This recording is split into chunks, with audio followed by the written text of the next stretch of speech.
After the atrocity that took place, the assault on our civil society that took place in September 2001, there was a ceremony at the National Cathedral,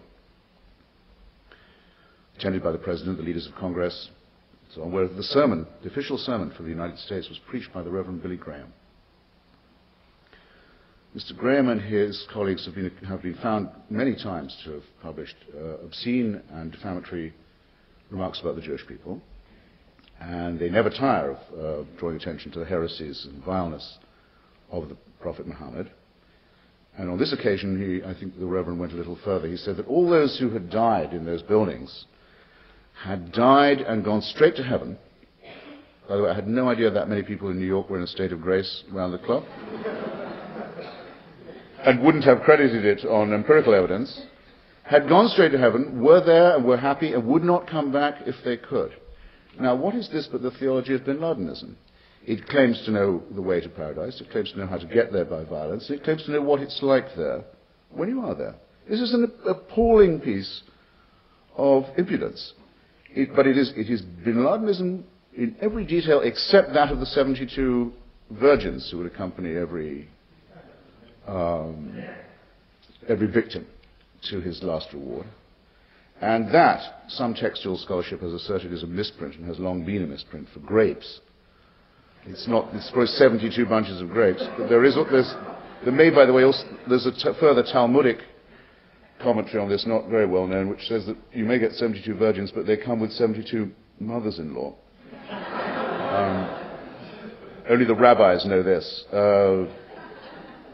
I know one senator's wife who walked out of that disgusting ceremony, and as a consequence of that appalling speech. But it seems to me extraordinary that such a thing at such a time could be so easily and so readily accepted. We have an Attorney General who says that in these United States, according to his permission, we have no king but Jesus. This statement is already 2 words too long. We have no king in the United States, and that's all the Attorney General needs to know about it.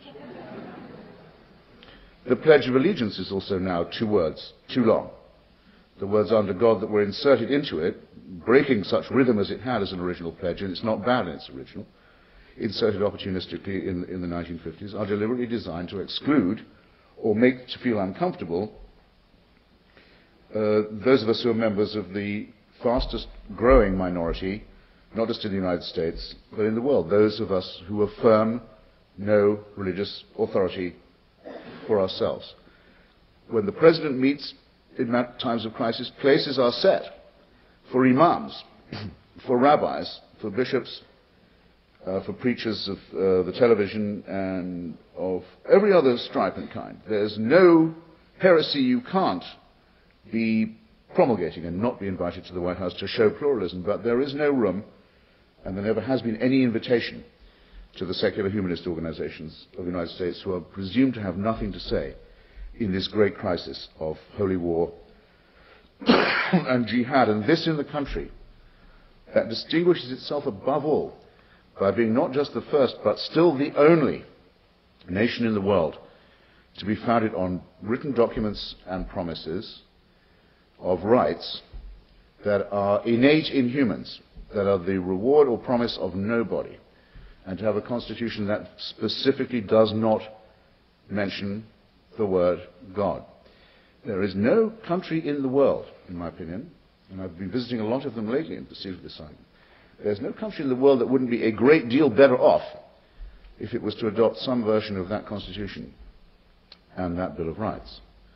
It shows something that has become increasingly evident in the last few years, that the American Revolution is the only one still standing, the only revolution that has any combat or merit or virtue left in it. And this, I think, confers upon us, and I think especially on you, ladies and gentlemen, a certain responsibility.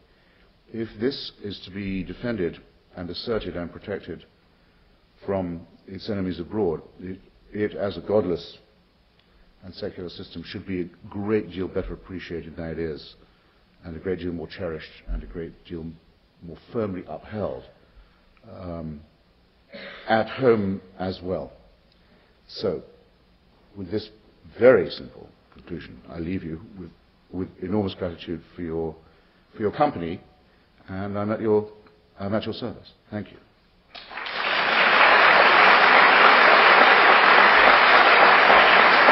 I'm going to give them a few minutes to talk to each other, and then we'll start having questions. And then when they ask questions, if you could repeat the question, the sound in the room is not getting. So I'm used to it. Let's follow the tradition and take a few minutes to chat with our neighbor to see what you're interested in and what question you want to ask, and then we'll open with a few student questions and then open it up to everyone. That gives me time for a drink, right? I go straight to the bar. How long do you think?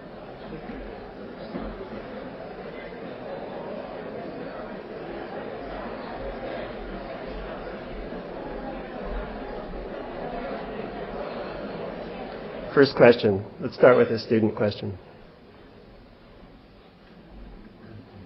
Don't be shy. Right over here.